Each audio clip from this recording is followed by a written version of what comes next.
오늘은 현대경제연구원 최양호 고문님을 초대했습니다. 네, 반갑습니다. 네, 안녕하세요. 네, 네, 추석을 앞두고 이렇게 네. 모셨는데요. 사실 추석이 되면 이제 이전까지는 모든 가족들이 모여서 이제 옹기종기 여러 네. 가지 뭐 세상 살아가는 이야기도 그렇죠. 나누고, 네. 네, 근데 이번에는 좀 그게 쉽지는 않을 것 이제 같아요. 뭐 비대면으로 네. 꼭 하셔야 됩니다. 그래서 뭐 보니까 재미난 우리 그 플랜카드 하나 붙였죠. 불효자는 옵니다. 불효자는 웁니다가 아니고 불효자는 옵니다. 근데 또 뭐 그렇게 또 집에는 안 가시더라도 또 여행들을 너무 많이 가시는 것 같아요. 그렇죠? 네, 여행 너무 답답해서 그런 것 같아요. 네, 좋은 관광지 같은데 많이 가시는데 뭐 가시는 거 좋습니다만 사회적 거리두기 꼭 지켜주시는 게 제일 좋다고 생각을 합니다. 네. 그럼 이제 우리 정말 밥상에 옹기종기 모여 앉아서 세상 돌아가는 이야기를 나누듯이 한번 우리 요즘 그 화제가 되거나 이슈가 될 만한 네, 어떤 네. 주제들을 가지고 그렇죠. 예, 대화를 한번 나눠보시죠. 일단 첫 번째 이야기는 대주주 양도세와 관련해서입니다. 큰일 났습니다, 이거. 네, 이것 때문에 주식시장이 빠지고 있다. 이렇게 네. 주장하는 분들도 있고요.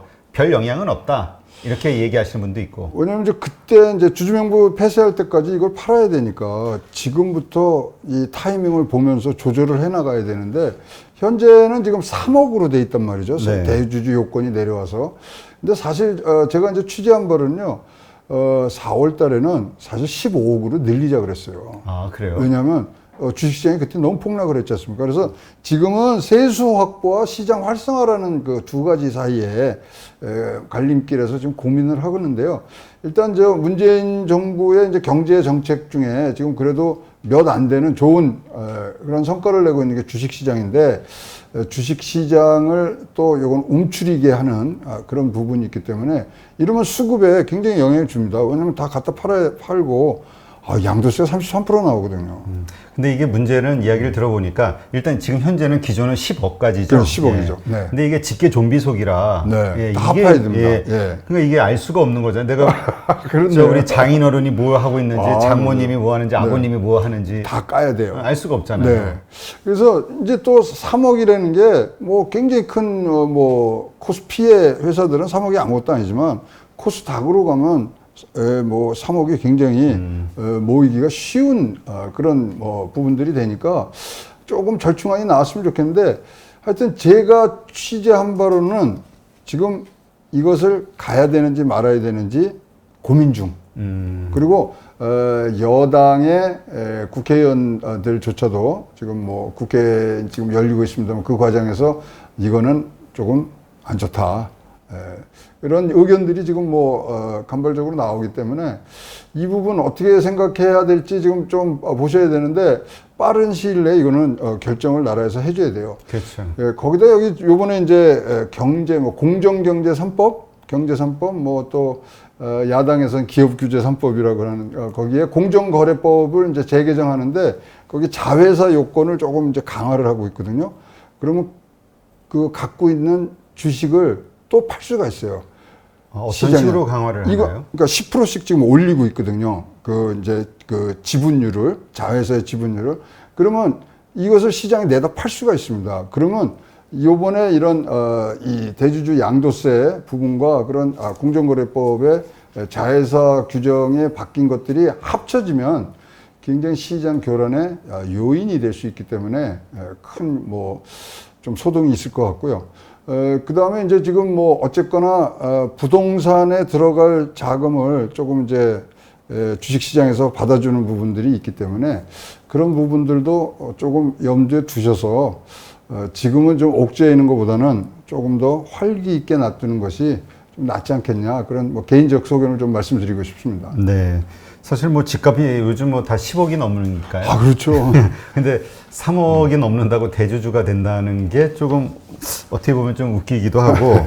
근데 어쨌건 뭐 이렇게 하는 데는 어떤 근거가 있겠죠. 이유가 있겠지만 어쨌든 지금 시장의 어떤 참여자들 심리는 되게 안 좋아지는 것 같아요. 그럼요. 이것 때문에. 아니, 지금 뭐 저희가 이제 이 동학 개미들 좀 분석을 해봤더니 사실 동학 개미들의 이제 구성을 연령별로 따져보니까요. 20대, 30대가 어느 정도 차지한다고 미로 짐작하시겠어요? 한 50%. 맞히셨어요. 56%예요. 아, 그래요? 그러니까 어마무시한 숫자에 20대, 30대가 지금 영끌을 해서 지금 들어오고 있고요.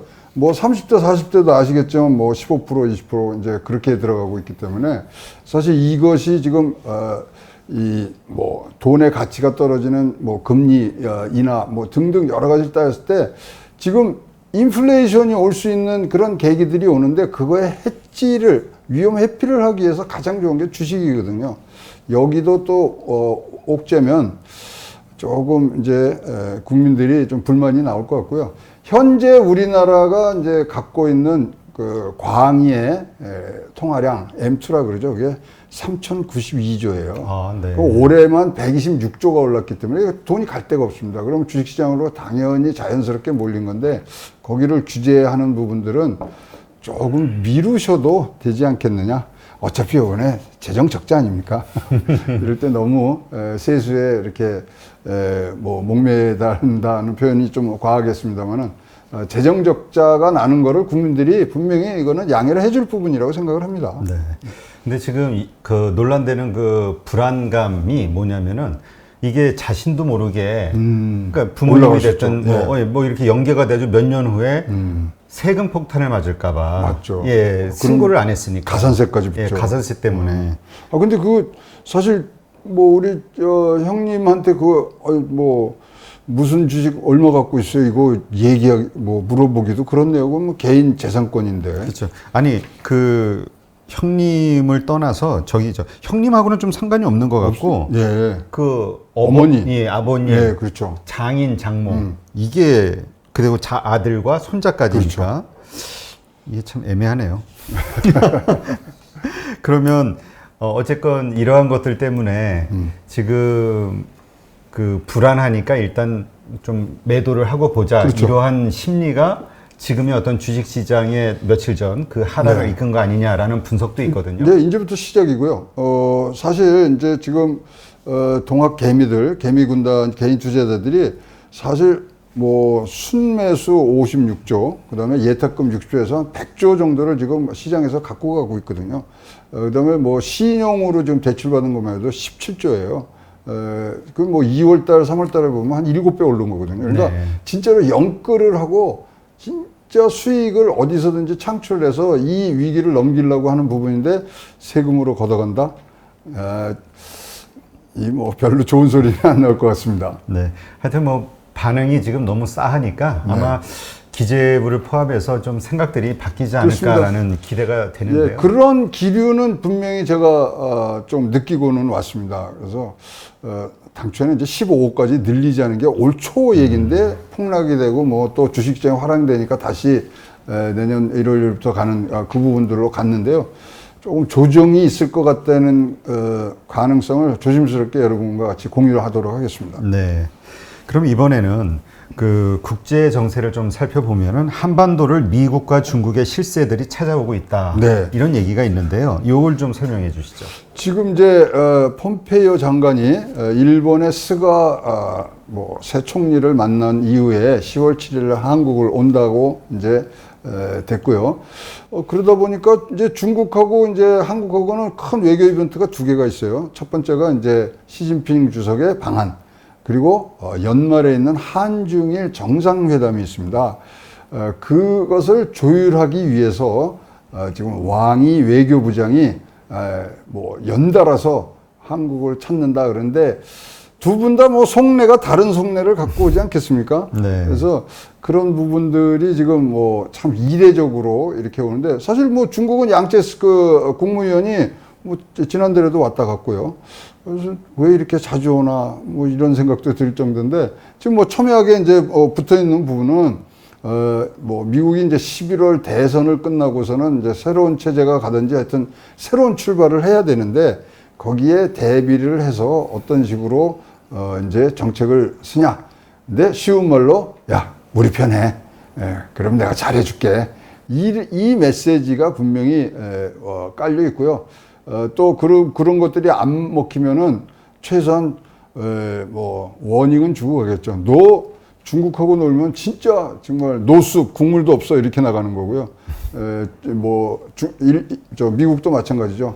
내가 지금 쿼드라는 그 나토와 같은 성격의 아시아 방위 체제를 만들려고 그러는데 한국도 좀 들어와 줘야 되겠어. 뭐 이런 얘기. 그다음에 EPN이라고 들어보셨죠? Economic Prosperity Network이라고 해서 이 동북아시아에서의 새로운 공급망을 지금 만들고 있거든요. 그래서 거기에 한국 니네가 안 들어오면 어떡하냐? 한국 들어와라. 거기에 맞서는 개념이 지금 중국의 RCEP이고요. 그러다 지금 하나 뭐 더 갖고 오는 거는 BDN이라는 것을 지금 폼페이오가 갖고 온답니다. 블루닷 네트워크라 그래서 아시아의 신흥 개발국에 투자하는 겁니다. 그러니까 AIIB에 대응을 해서 지금 맞출 수 있는 부분들을 그런 뭐 안들을 갖고 와서 한국에게 이제 좀 압박을 좀 가하는 그리고 중국은 또 와서 야 이제 들어와 이제 RCEP 들어오고 1대1로 들어오고 지금 뭐 사드 문제 우리가 이제 풀어줄 테니까 좀 잘해 이제 좀 친하게 지내자 뭐 이런 얘기들이 가는데 지금 우리 아시아 태평양 전략을 중국은 진주 목걸이라는 얘기들을 합니다. 그것이 이제 중국 우리 산동성부터 해서 쭉 아프리카까지 진주 목걸이 꿰듯이 이렇게 꿰 있는 부분이고요. 미국의 아시아 태평양 전략은 다이아몬드라고 그러죠. 그래서 하와이, 일본, 호주, 그다음에 이렇게 인도까지를 엮는 마른 목걸이의 다이아몬드 같이 생긴 부분들로 이제 태평양 전략을 갖고 가겠다. 그래서 뭐 우리한테 이제 선택을 하라는 거죠. 진주 목걸이 할래? 아니면 다이아몬드 할래? 저는 답이 있어요. 다이아몬드가 박힌 진주 목걸이를 하면 되지 않습니까? 그게 쉬울까요? 그래서 이제 그거는 뭐 우리 외교적으로 어느 쪽 한쪽을 택하는 수는 분명히 이거는 그거에 따른 기회비용과 뭐 손실이 나오기 때문에 진짜로 잘 둘 다 뭐 같이 잘 나갈 수 있는 부분들을 가야 돼요. 아니 보니까 우리가 뭐 그렇게 뭐 약자는 아닌 것 같아요. 이렇게 뭐 국무장관들, 뭐 국무위원들이 뭐 외교부 장관들이 와서 얘기할 때는 우리가 지금 선택권을 갖고 있기는 한 것 같아요. 그래서 그것을 잘 활용해야 된다. 이런 생각이 있는데 일단 뭐 저의 생각은 둘 다 잡아야 됩니다. 뭐 양자 선택을 하는데 양자 선택이 아니라 둘 다 갖고 갈 수 있는 해안들이 분명히 있습니다. 그런 부분들을 좀 더 정책 예반자들이 좀 잘 해주셨으면 좋겠습니다. 네. 근데 그러한 것이 되려면 사실 저희가 이렇게 방송을 하다 보면은 뭐라 그럴까요? 중국에 대해서 정말 혐오감을 갖는 아주 극도의 그 거부 반응을 보이시는 분들이 많이 있더라고요. 아, 그러시군요. 그러니까 민족 감정이라든지 네. 사상에 대한 문제, 공산주의. 네. 그래서 이런 분들은 중국하고 뭔가 대화를 하고 중국하고 협력한다는 것 자체에 대해서 인정을 못하는. 네. 근데 이게 사실은 우리가 그럴 수 없는 거잖아요. 그렇죠. 중국이 우리의 경제적 가장 큰 파트너니까. 네. 그래서 뭐 하여튼 지금 뭐 군사적인 얘기가 제일 많이 나올 것 같은데 사실 돌이켜보면 9월 초에 폼페이오하고 왕이 외교부장하고 한번 세게 붙은 적이 있어요. 9월 초에 아세안 17개국 외무부 장관 회의에서 둘이 공개적으로 싸웠죠. 싸운 것에 뭐 이것을 정리를 하자면 아까 말씀드린 진주 목걸이와 다이아몬드의 접점이 한국입니다. 딱 맞아지는데. 그래서 사실 저는 그런 것들을 보면서 우리가 패가 좋을 수가 있겠다. 이런 생각이 좀 들었거든요. 그래서 이 패를 어떻게 활용을 하는가. 근데 이제 어쨌든 간에 11월 미국 대선이라는 걸 지나봐야지 이것이 어느 방향으로 나갈 수 있다니까 시간은 우리 편인 것 같고요. 우리가 조금 더 적절히 뭐 밀당이 아니라 둘을 다 포용하는 큰 그림 아래서 이걸 진행해줘. 일단 옵션을 둘 중에 하나 택해야 돼. 이걸로 나가기 시작하면은 패착이라고 생각합니다. 다이아몬드가 박힌 진주 목걸이를 우리가 목에 거는 것이 굉장히 우리에게는 득이 된다고 생각을 합니다. 네. 그러니까 어떤 분은 그런 얘기 하시더라고요. 어떻게 보면 진짜 말씀하셨듯이 우리가 만약에 우리가 존재감이 약하다 그러면 들어와. 그래서 미국이나 그렇죠. 중국으로 갈 텐데 네, 그쪽에서 맞습니다. 이렇게 오는 거 보면은 뭔가 우리에게 어떤 무게감이 실리는 것 같은데 이게 네. 어떻게 보면은 위기이기도 하지만 기회이기도 그렇죠. 할 수 있다. 네. 예. 근데 좀 이상하지 않아요? 왕이도 오고, 양제스도 오고. 이게 굉장히 이례적이거든요. 네. 근데 그러한 얘기가 있지 않나요? 시진핑 주석의 어떤 방한? 네. 이러한 문제가 나오다가 지금 어떻게 흐지부지 끝난 것 같은데요? 뭐 지금 어쨌든 간에 뭐 시진핑 주석이 한국 방문은 굉장히 큰 외교적 성과고 이벤트이기 때문에 사실 그거는 우리가 더 바라는 면이 있죠. 그리고 지금 시진핑 주석도 국내적으로 굉장히 지지 기반이 좀 흔들리는 부분들이 있기 때문에 이것을 돌파하기 위한 부분들로 방안을 추진하는 것 같고요. 자, 방안을 하면은 시진핑 주석이 방안만 하겠습니까? 일본까지 가죠. 그 루트, 그러니까 새로운 총리가 일본에 나왔기 때문에 그 부분까지도 가는 것이 굉장히 현명한 생각이라 하고요. 만약에 한국만 단독 방안을 했다, 그러면 굉장히 삐지는 사람이 하나 있죠. 김정은. 그렇죠. 거기는 한 번도 안 갔거든요, 아직. 따라서 지금 뭐 굉장히 명분이 좋잖아요. 일본 가는 길에 한국을 들여서 이런 얘기들을 했다. 그래서 그런 주변 여건들은 굉장히 뭐 좋아지는 것 같고요. 또 이렇게 폼페이오 장관이 이제 오고 뭐 중국의 그 외교 정책을 뭐 줬다 폈다 하는 두 사람이 이렇게 연이어오는 거는 저는 또 하나 미국 대선 관점에서 보면은 지금 바이든의 승리도 중국 사람들은 염두에 두고 있다. 이렇게 저는 해석을 했어요. 만약에 바이든이 압도적으로 지금 나가고 있고 트럼프가 질 것 같으면 이런 두 사람 안 오거든요. 바로 그쪽하고 얘기를 하겠죠. 근데 어쨌든 간에 지금 굉장히 박빙의 그런 대선 레이스가 가고 있기 때문에 지금 뭐 이것도 다져놓고 저것도 다져놓고 하는 부분들이 많고요. 왕이 지금 한국에 오기 전에 지금 유럽 5개국을 순방을 하고 왔습니다. 그리고 이제 한국에 온 이후에는 또 아시아를 한 바퀴 돌려고 생각을 하고 있고요. 따라서 지금 자기의 친구들과 주변 국가들과의 그런 관계를 잘하기 위해서 전 세계 지금 뭐 돌아다니고 있거든요. 그래서 그런 측면에서 봤을 때도 지금 중국도 한국의 지리적 그다음에 지정학적 그런 존재감은 굉장히 높게 사고 있는 몇 안 되는 순간인 것 같습니다. 네. 지금 그 말씀하신 것 가운데서 그 트럼프 대통령이 재선하는 게 과연 중국에게 유리하냐 불리하냐의 문제에서 그런 분석이 좀 있더라고요. 중국은 오히려 트럼프의 재선을 바란다. 그렇죠. 바이든이 더 상대하기 힘들고 네. 더 그 중국에 큰 압박을 가할 것이다. 맞습니다. 이렇게 보더라고요. 트럼프하고는 직접 시진핑과의 담판으로 끝날 수 있는데 바이든은 실무에서 다 짜서 그것을 검토하고 주변국하고 다 합의가 된 상태의 중국을 어떤 식으로든지 이제 접근하려고 그러는데요. 이 목표는요, 이 바이든이나 트럼프나 똑같습니다. 중국의 패권의 힘이 커지는 것은 눈뜨고 못 보겠답니다. 사실 공화당의 트럼프, 민주당의 바이든이지만 민주당이 보호무역주의가 훨씬 더 자기네 정책으로 쭉 내려오던 그런 전통이 있기 때문에 아마 중국에 대한 중국 때리기, 패권 전쟁, 기술 전쟁 이거는 누가 되든 간에 지금 트럼프가 하고 있는 거 이상으로 진행될 수 있고요. 근데 이제 표면적으로는 바이든하고 시진핑은 굉장히 오래된 친구입니다. 그리고 바이든의 아들은 또 중국 인민은행에서 15억 달러를 받아서 또 회사를 운영을 하고 있고요.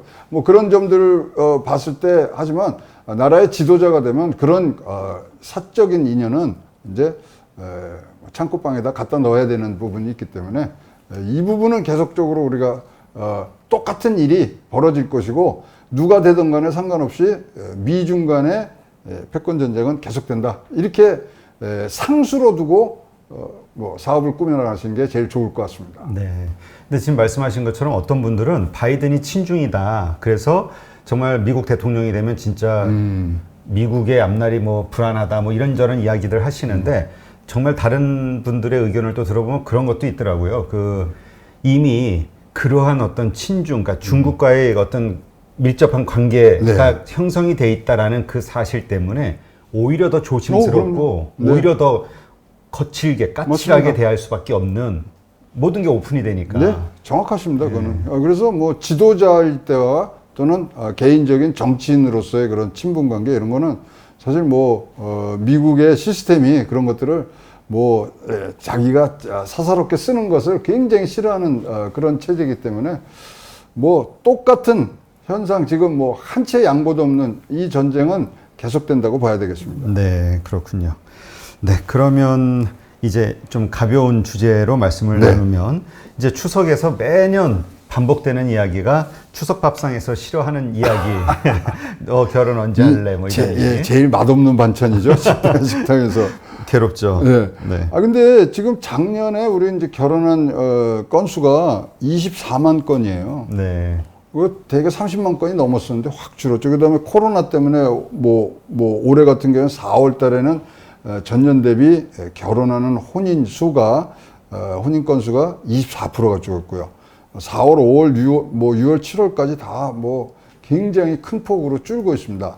근데 이런 것들이 이제 뭐 2012년부터 계속 5% 이상씩 줄고 있는데 원인이 뭐 여러 가지 있겠습니다만은 남자가 결혼하기 싫어할 것 같아요. 여자가 결혼하기 싫을 것 같아요. 주변에 지금 이 뭐 총각들이 많으세요. 저기 저기 신부- 돌싱들이 많습니다. 네. 제가 생각하기에는 여자들이 더 까다로울 것 같아요. 여자들이 까다로웠죠. 예, 지금 네, 좀 바뀌었습니다. 바뀌었나요? 그래서 이게 이제 우리가 중요시 봐야 되는데 2000년도 초에는 여성의 결혼 이 비율이 마이너스 10%까지 내려옵니다. 남자는 5.4%. 근데 2015년 이후로는 남자가 10.4%, 여자가 5.4%가 됩니다. 그렇다면은 이거는 우리가 이제 여성들 관점에서 결혼들을 얘기를 많이 했거든요. 뭐 경력 절단이니 뭐 여러 가지 그다음에 뭐 이 얘기들을 뭐 양육비 뭐 이런 것들을 얘기를 했지만 이제는 바뀐 상태예요. 그렇다면 결국은 남성 우리 20대 30대 남성들이 지금 취업률이 20대는 27%밖에 안 됩니다. 그리고 이 취업하는데 평균적으로 13개월이 걸리거든요. 네. 그러니까 1년 이상을 까먹죠. 그다음에 대개 이제 평균적으로 결혼 비용이 한 2억 정도 지금 소요가 된다고 이제 뭐 표준이 되는데 대기업 기준으로 보면요. 이게 연봉의 4배거든요. 그러니까 경제적인 문제가 지금 굉장히 결혼 시장을 지금 뭐 타격을 하고 있다. 그러면 이제 뭐 대기업에 들어갔다 그래도 자기 힘으로 결혼 혼수 장비라는 거 뭐 다 하려고 그러면 8년 내지 9년 일해야 되거든요. 여자친구가 기다려 줄까요? 그렇죠. 남자의 그 뭐라 그럴까 가장으로서의 무게감이 점점 커지는 것 같아요. 집값도 상승하고 그렇죠. 직장 취업하기도 쉽지 않고. 그러니까 이렇게 해서 결혼 건수가 이제 혼인 건수가 이제 떨어지니까 바로 영향을 받는 거는 신생아. 신생아가 지금 뭐 거의 지금 뭐 9% 10%대가 지금 전년 대비해서 지금 줄고 있거든요. 그래서 뭐 달에 뭐 지금 52개월치 계속 연속 이 기록이 신기록이 갱신되고 있는데요. 이러다 보니까 많은 외국의 뭐 전문가들 그다음에 보고서에서 인구가 없어져서 나라가 사라질 위험에 처해 있는 제1위 국가를 한국으로 칩니다. 그런가요? 그 네. 정도인가요? 그 정도입니다, 지금. 그래서 지금 뭐 아시겠지만 2017년부터 생산 가능 인구는 줄었고요. 올해 드디어 2020년 8월을 기해서 인구가 준 게 공식 통계로 나와버렸습니다. 그래서 현재 5,183만 9천 명에서 900만 명에서 5,108만 명으로 8월 달에 드디어 총 인구가 줄기 시작했습니다. 드디어 시작이군요. 드디어 이제 올해부터 시작이 되고요. 경제생활 가능 인구, 경제 가능 인구들은 2017년부터 줄어왔다. 그래서 이런 것들이 사실 결혼이라는 문제는 이 남녀의 이 20대, 30대에게 맡겨놓을 게 아니라 사회적으로 공통체적으로 우리가 해야 되는 부분들이 이제 생겼다고 보입니다. 그래서 이것이 꼭 뭐 둘이서 참 연애 잘해갖고 뭐 이 참기름 냄새나게 알콩달콩 잘 살아라 이렇게 맡겨놓을 일은 절대 아니고요. 그러면 나라가 전체로 사회 안전망을 통해서 뭐 육아라든가 이런 것들을 책임져 준다든가. 또 재미난 건 요새 뭐 여기에 대해서 책들 몇 개 읽고 있는데요. 스피드 프리미엄 제도라는 게 북구에는 있더라고요. 뭐 어떤 거죠? 3년 동안에 애 둘을 낳으면은 경력으로 다 인정을 해줘요. 그리고 이제 거기 그렇게 난 거에 대해서는 굉장히 많은 지원을 해주고요. 그러니까 경력을 뭐 여기서 육아휴가 뭐 몇 년 가고 이런 게 아니라 딱 뭐 프리미엄이 날 정도의 스피드를 가지고 하면 나라에서 많이 도와주고 책임을 져주는 부분들도 지금 그러다 보니까 뭐 사실 북유럽이 굉장히 출산율이 저조했지 않습니까? 다시 회복되는 과정으로 해서 1.9명까지 좀 올라왔습니다. 인구가 줄어들지 않는 평균 출산화 숫자는 2.1명입니다. 그래서 우리가 저 학교 다닐 때는 프랑스에서 애 안 난다고 막 그때 뭐 그랬지 않습니까? 프랑스도 지금 1.9명으로 올라가 있습니다. 그래서 결코 이게 해결 안 될 문제는 아니다. 그래서 뭐 철저한 뭐 이런 나라의 또는 사회적인 그런 지원 부분들이 있어야 되고요. 안 그러면 만약 이런 것들을 전혀 안 한다면 진짜로 우리가 심각하게 이민을 활성화하는 이민을 받아들이는 활성화 문제를 해야 되고요. 아니면은 이 우리의 이 은퇴 시기를 20년 정도 늦춰야 지금의 우리가 생산성을 유지를 할 수 있습니다. 그래서 저보고도 20년 더 일하라면 저는 뭐 절대 못 하거든요. 이런 것들이 위험성으로 이제 오기 때문에 우리가 굉장히 좀 생각을 깊이 해야 되는 건데 이거 밥상에서 이거 얘기하면은 진짜 짜증나죠. 뭐 짜증나는 삼촌 되는 거죠. 아재가 되는데 그러다 보니까 재미난 외국 속담들 몇 개가 있어요. 이거를 만약에 너 결혼 언제 하니? 그러면 요걸 얘기해 주시면은 될 것 같아요. 그래서 불란서 결혼 속담입니다. 남자들은 자유를, 여자들은 행복을 잃는 각오로 하는 제비뽑기가 결혼이다. 러시아 재밌어요. 러시아에 싸움터에 나갈 때는 기도를 한 번 하고 바다에 나갈 때는 2번 하고 결혼할 때는 3번 기도를 하려고. 이건 들어봤습니다. 아, 그러세요? 네. 그다음에 그리스 부자 아내를 가진 것은 주인을 가진 것이지 아내를 가진 것은 아니다. 뭐 등등 여러 가지가 있는데 제가 뭐 가장 저한테 울림이 있는 외국 속담은 이겁니다. 결혼에는 고통이 있을 수 있지만 독신에는 행복은 없다. 행복이 없어도 고통이 없으면 더 좋은 거 아닌가요? 아니 근데 사실 뭐 다 성가를 하시고 다 이렇게 뭐 가정을 이루시고 애 키우는 거 뭐 이런 것들 했을 때 아니 뭐 그때 당시엔 힘들지만 우리 아들들 보면 너무 좋아요.